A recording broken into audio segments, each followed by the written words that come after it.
Hey, it's Devin from Retirement Wellness SA. Now, I'm hoping that you've watched the earlier video, and the earlier video is giving you guidance into how long the GEPF takes to make your payment. That is your foundation video. And then this is the next one that I want to share with you. And I'll have one here after, which will guide you on the process that GEPF takes once your application has been received by them. But in this particular video, I want to talk you through 7 tips that are going to help ensure that you get this processed as quickly as possible. Now let's head over to the iPad so we can start our progress. The first tip that I want to share with you is just making sure that everything is in order. So you want to confirm your details. And when I say your details, you want to check through everything here. Meaning you want to start to analyze the basic things. For example, have they got the correct service date for you? Have they made sure that your salary details are correct? If you have bought back service, is this updated on the system? If you happen to go through a divorce, has that been noted? Is the divorce decree in place? So you want to go through these elements to make sure that all of your personal details and whatever information GEPF has of you is all accurate and, very importantly, up to date. So that is your first step. Once you get there, we'll work on the next phase. And the next one that I want to suggest to you, this is a big one, is there are often instances that I've experienced where members have 2 different tax numbers. So they have their income tax number that's showing on the salary advice, and they've been paying tax all along, but somehow that number differs to the number SARS has.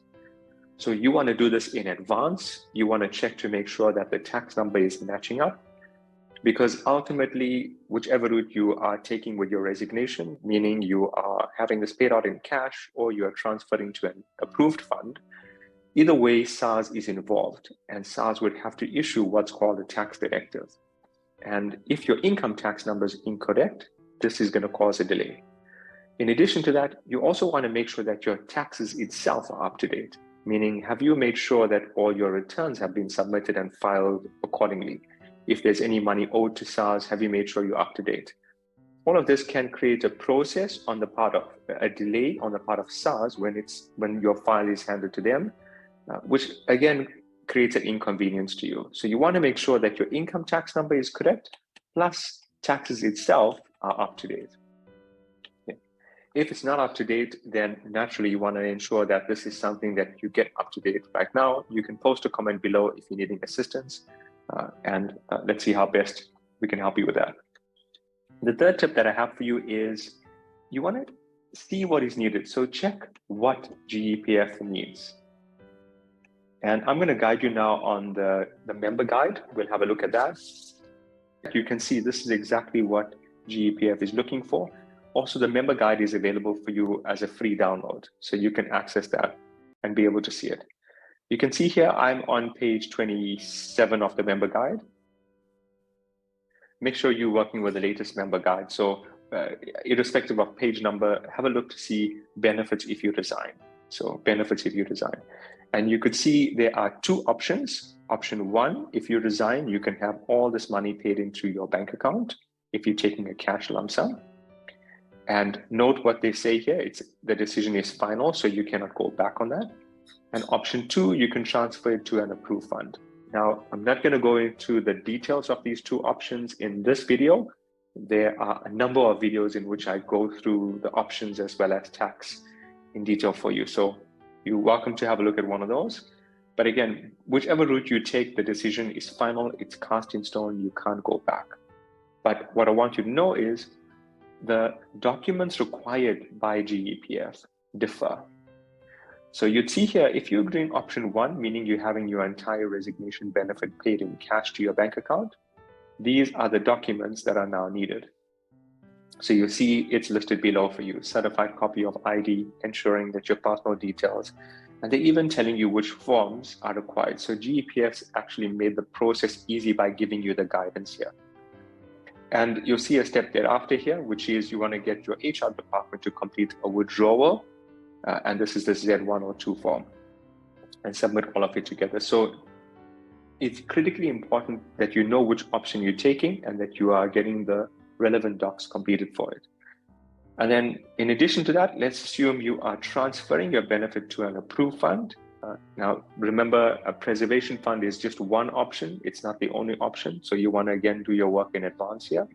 But transferring to an approved fund, this is the set of documents that are now needed for making that transfer. So you'll notice that it's a different set of documents that become, that are required at that point in time. In addition to that, you still want to get back to your HR. The Z102 form is also a requirement if you are going, we're transferring to an approved fund. So that's it. Now you know what those documents are, and you can actually start to prepare those documents ahead of time because you are quite familiar with it. So that's the next step for us is checking what is needed. And then we'll head over to another thing that I want you to focus on. And this is the fourth point here. And this seems simple, but often it is overlooked by members and can cause a delay for you. And this is making sure that your documents are certified. So when you have a look at the checklist that GEPF is providing for you, certain documents are needed to be certified, one of which is your ID. So you want to make sure that that is done in advance. And this is why checking just the fine print is going to help your process become a lot easier and just escalate the time that you can receive the payment here. So make sure you know which documents are required to be certified and that they're certified, even in terms of the number of copies that you are providing GEPF with the correct number of copies that they are requesting from you. Then the fifth thing that I want to share with you is that decision of whether you are moving to an approved fund or if you are taking cash. Now remember, this changes. So if you are using an approved fund, then you actually need an application form from the insurance company that you are investing with. And that application form is giving GEPF insight into where your money is going to be invested. So which company, the funds that your money is getting invested in, something that they call the FSB number. So this is just to show that it's legitimate. It's true that you are actually transferring this money to an approved fund. You need that information ahead of time, and it must be submitted with your application. If you are taking this in cash, then naturally you won't really need an insurance company. But again, you want to make sure that you're providing things like your bank statement, it's a recent copy of it, or just proof of banking details, and that also is verified by the bank. So whichever route you are taking, whether it's the approved fund or it's a cash payment, you want to just make sure that you're getting that relevant stuff done early, and also just making the decision early, because again, once you make that decision, you can't change it. So that takes us to tip number 6. Let's change the color of the pen here. And on tip number 6, we've got 2 more to go here. Your next step is you're going to submit to HR. So you're going to take your pile of documents, your pack, and you're going to submit this through to your HR.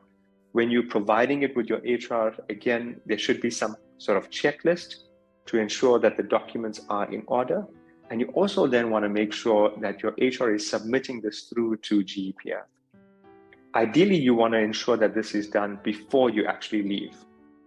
So preferably before you leave, because if you do this after you leave, it can be a bit challenging for you to reach out to HR again. But if you do this before you leave, then you still have the open loop with HR and you still got the contact points to check in with HR. And that ties me to the next very important thing here, which is once you submit, you must get some notification from GEPF.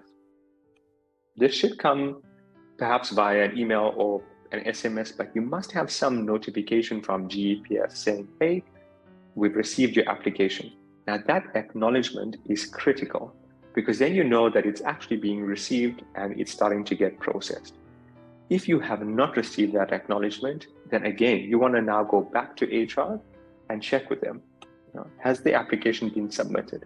If there have been delays, what are the delays? If there are documents that are outstanding that were not produced initially, you want to get those things done just so that it cuts down again the time that you're having to wait to have this money paid out.